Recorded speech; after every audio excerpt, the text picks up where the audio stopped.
So we're in world history. We're in chapter 8 that has to do with Rome. And we're in the third section and actually the second part 2 of the video. And so we're now talking about the latter empire of Rome, and it's called the Century of Crisis.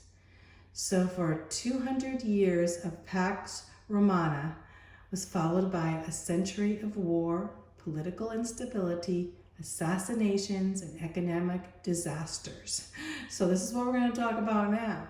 Pax Romana, as you know, was Roman peace. So during this time, it was so-called Roman peace, but I would say it was kind of a false peace because there was still persecution of Christians. Well, during the time coming now is a time where they call the barracks emperors. Because the army was supreme. Barracks meaning like the army barracks. And so they were considered rival generals at this time that took over. All of them generals of the army that were taking over the position as emperor. There were 28 emperors on the throne. 28 emperors between the years 180 to 284. So like for that 100 years, they had 28 emperors on the throne, and some only were emperor for a few months and were assassinated. In fact, only 4 died a natural death. Can you imagine that? So it was a pretty rough time of political instability and assassination. Attacks and crisis was happening all over. So the Germanic tribesmen ravaged Gaul, Spain, Britain, Dacia, and came forth for barbarian attacks. So basically, the Germanic tribes and the barbarians in the midst of the Germanic tribes were attacking Rome. Rome owned all of these countries at that time. And then Persia, this is on the western end of Rome, and what happens on the eastern end of Rome is Persia now is attacking Rome from the east. And they're having this continuous warfare going on, so they have to double the size of their armies. So at the end of the 3rd century, Rome had to build walls around its city there, the city of Rome, to protect themselves. You have this picture here of kind of a barracks area, the ruins of this time period. Attacks and crisis indeed. The economy was going into a recession, maybe all the way into a depression situation. The debasing of the coinage to make more money and increasing taxes. So they started to make more coins, mint more coins that were worth less, and then paying higher taxes. And then the inflation soared, and as inflation soared, things were costing a lot more. The money was worth a lot less, and so it would put the people into a depression at that time, and poverty. A lot of people would go into poverty, become poor. So as the inflation soared, commerce declined, and the currency was worthless. In fact, the currency was so worthless that the Roman government would not even accept its own coins. Instead, it would get money from other lands and be paid in gold and silver and products, and would not even want its own coins, their coins being so worthless. You could say that economy was really sliding, going downhill. And comes Diocletian. Diocletian, the next emperor, and he actually instituted some reforms to hold the empire together for another 200 years. So Diocletian in AD 284, this era was called the era of reform. So, and he created, now to start this reform, he would have to create and divide the empire up so that it can be ruled easily. So what was happening is that the ruler was so far away, and he had to have such complete control. So he decided to be able to not only get 2 equal emperors, but also each emperor would have an assistant that would be the assistant and the successor if something happened to the emperor. The emperors were called Augusti. Remember, like Augustus Caesar, the first when we talked about Augustus Caesar? Well, Augusti would be one of the two emperors, would be the highest being Augusti. And then the second, the assistant, would be called a Caesar. So you would have two Augustes and two Caesars helping them. Well, Diocletian was one of the Augusti, the first one. He ruled at the capital at Nicomedia in Asia Minor. And his palace, this is a picture of his palace on Croatia, next to towards Turkey there. It's still there. And it's a beautiful palace in which Diocletian lived. And it was in the east. So in the west, Maximilian ruled the west at the capital of Milan in Italy. So I'll show you that map. So here's the map we have here. This is the west and this is the east. You can see here Rome controlling.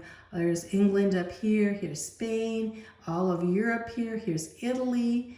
And of course we have the African Carthage, the Carthaginians there. And then we have over on this side, east, this would be Byzantium. And this is where Diocletian, the emperor, was at Nicomedia next to Byzantium, whereas his home would be. Later on, we find this area being Istanbul today, and was at one time Constantinople. So, and then we have the home of Galerius, and Galerius was Diocletian's Caesar. So here's this picture of the Western and the Eastern Empire. The emperor then was even more subdivided. So the empire was divided into 4 prefectures. And under each prefecture would be a prefect who served under the Augusti. So there's going to be 4. So now we have the empire divided into 4. And then after dividing under 4, they would be divided into dioceses. And what the dioceses were basically each prefecture was divided, and they would have a vicar. And then the vicar would rule the diocese. And then each diocese would then be divided into provinces under a governor. So now we think of a governor under a province, right? And then the governor would run the province, and then the diocese would be under each prefecture. And so we'd have, again, divisions. So anyway, there would end up being 121 provinces in the midst of Rome, and 13 dioceses. These dioceses under Diocletian would be divided into these provinces. So just remember, it started out with the 4 prefectures, and then these prefectures into dioceses, and then the dioceses into provinces. That's what you have to remember. Here's a picture of Diocletian's reforms. I hope you can understand that division. It might be a test question. Diocletian's reign. And here's a picture of Diocletian there. So he issued a gold standard, and so the coins that they would make would have to be the standard in gold. You could switch them over in gold, and that made a difference in the worth of the coin, of course. So not in gold or silver, both. And then he put a strict wage control and price controls. And basically, if you did not go by this strict wage in controlling the wages or prices, you could get the death penalty for violation. So if you didn't do exactly what Diocletian said in many of his rules, that he would definitely, you would be killed. So the result was of that, you'd think it'd all be good and dandy then? No, it wasn't. The result of what Diocletian did actually started putting them into a deeper depression, and food shortages happened, which led to riots. So even though the reforms were lasting the empire a little bit longer, it was still winding down into a depressed period. Taxation increased. Fewer taxpayers were supporting more bureaucrats, soldiers, and welfare. So you had a few people supporting a huge amount of people, other people that had to be supported. Anyway, going on. Diocletian's goal, though, and I believe the reason for Diocletian's downfall is because he had this goal. What goal was it? His goal was to destroy Christianity. So in 303 AD was the most furious and savage persecutions of Christians probably ever. Going on, his goal was to destroy Christianity entirely forever. So persecution continued unabated. Christians had to go into hiding because if they found out that you were a Christian, you would be put to death. All Christians had the death penalty. And so from 303 to 311, there for that 8 years was a terrible time to be a Christian and being due to the persecution. Although when Christians were persecuted, they became stronger, and Christianity, the gospel went out more. It's kind of amazing how God does that. Then came the age of grace. Hallelujah. But the age of grace was under Constantine I. So when I say the age of grace, what happened? We have an emperor that becomes a Christian. So at 305, both Augusti retired, renewing the civil war. So in 305, Diocletian had retired. Both Maximilian, I think Maximilian or Galerius, I think it was Maximilian. Both of them retired, and then they were trying to figure out who was going to be emperor. And then in 311, Emperor Galerius, remember him? He was a Caesar, and he had become the emperor then. Galerius, from his deathbed, issued an edict of toleration for Christians in the East. I believe he became a Christian himself. On his deathbed, or maybe before his deathbed, he became a Christian. And so in dying, he would say that the Christians, we need to tolerate Christians in the East. We need to give them the ability to live lives without persecution to that extent by the government. Well, nothing happened from that, but on we find that Constantine, who ruled in 306 to 337, he ruled during this time. Constantine made Christianity a legal religion in the entire empire. The entire empire now it was legal to be a Christian. Well, we'll find out. Well, what happened to Constantine? Let's find out. Constantine I on the Milvian Bridge. The Milvian Bridge is near Rome, and there was a victory there. Well, Constantine supposedly saw this vision of a cross in the sky, and the inscription, "In hoc signo venus," and this means, "In this sign, conquer." So Constantine was wondering of what he should do. Should he go out and conquer, as they were being invaded then? And in the sign in the sky, he felt God was telling him what to do, to go out and conquer. And so here's a picture actually of this. This is Constantine looking, and he sees this cross in the sky. And so seeing this cross in the sky, he is just floored and says, "Is this Jesus?" You can imagine. So he put forth from this conversion point, and many people believe that he was converted at this point. He was born again at this point, as he saw this cross in the sky. He believed in the Lord Jesus Christ, that he was going to believe and follow Jesus. So the Edict of Milan was the next step. So in AD 313, the year 313, Constantine issued the famous Edict of Milan that gave equal rights for all religions. So basically, you're not going to be persecuted for your religion. Christianity was now completely legal. It was legal to be a Christian. He also said that during the time of persecution, if your property was taken away, that any confiscating property was to be returned to every Christian. This was a major deal because when they were persecuting Christians, they took away all of their property. Now they had to give it all back. So here's this picture, supposedly Constantine here.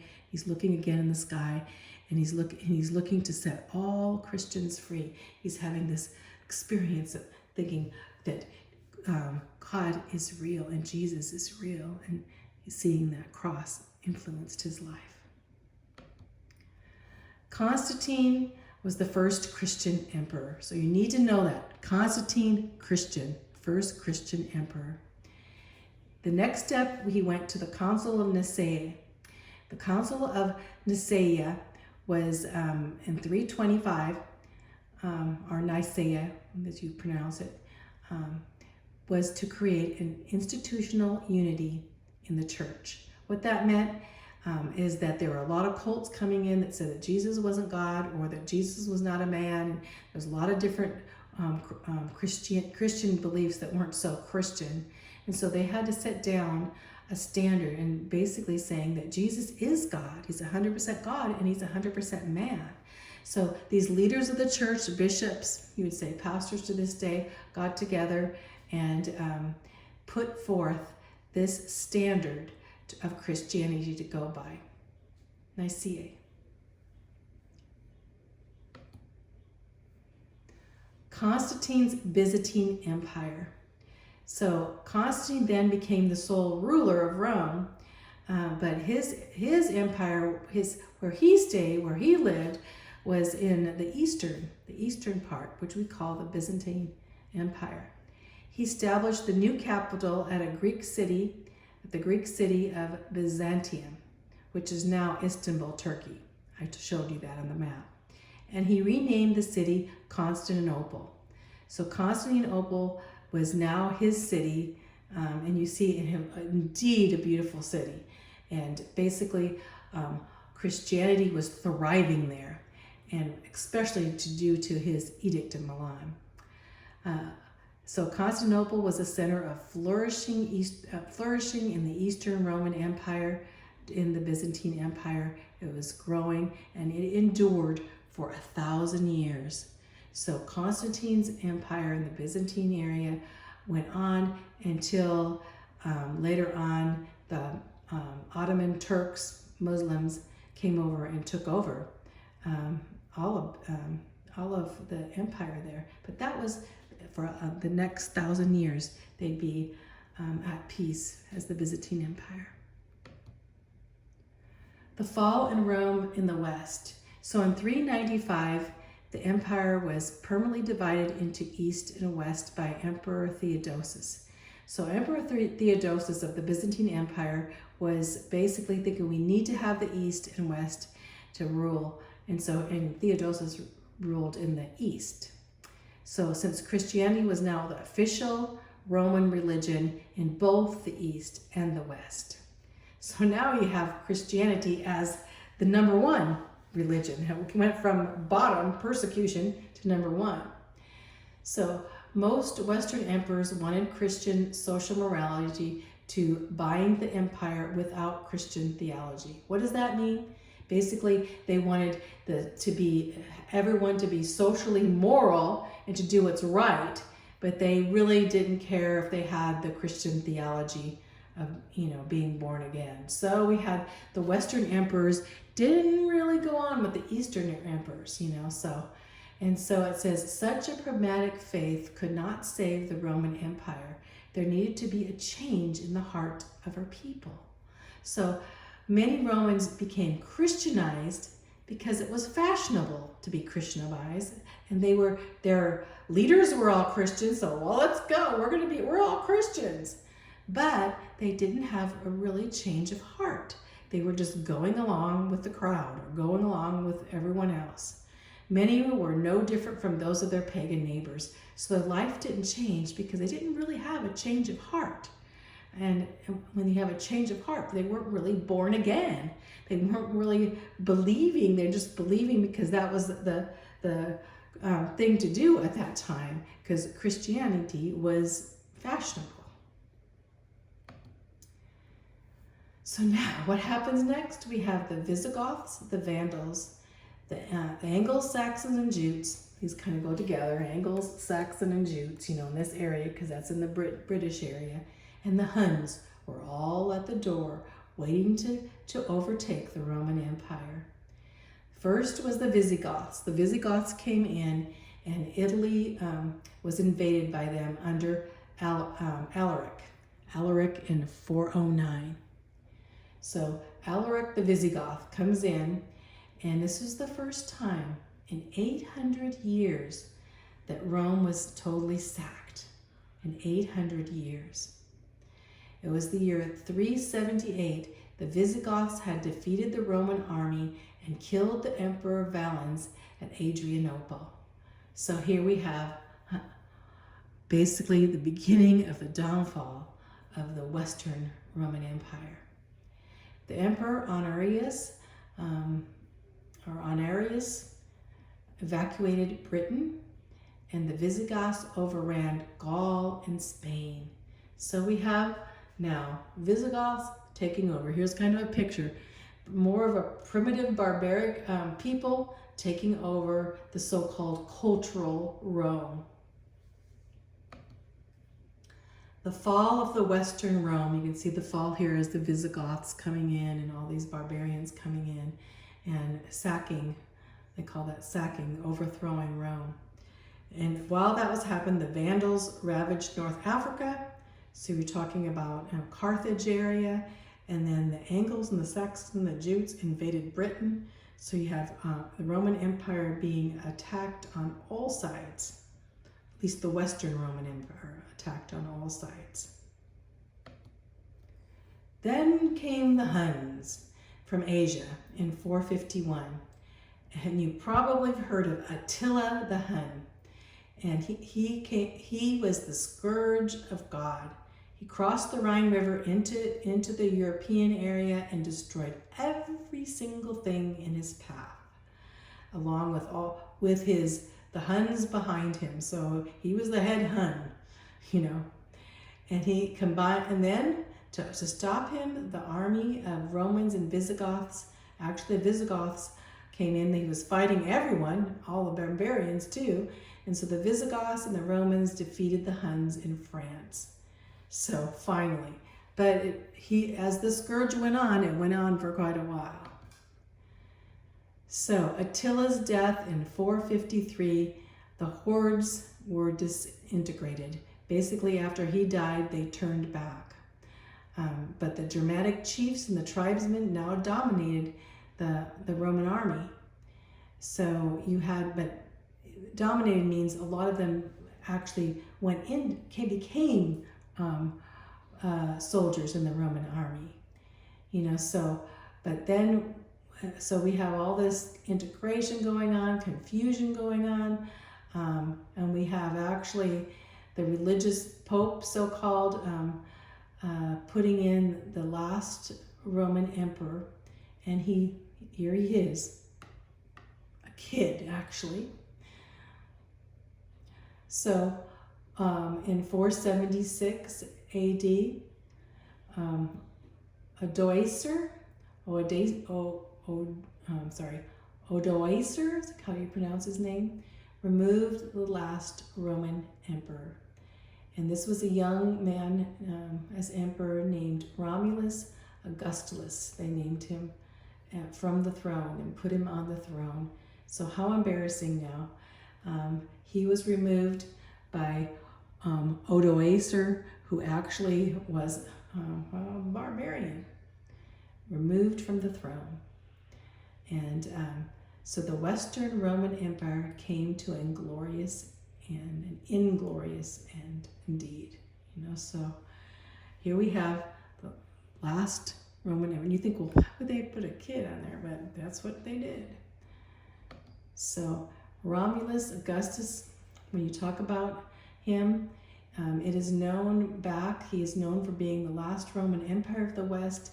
His name holds great significance since he was named after the founder of Rome. Remember, Romulus and Remus was the legend how Rome was founded.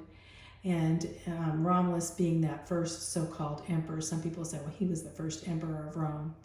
That is all legend, though. But this holds great irony because Romulus founded Rome, yet Romulus Augustus ended Rome.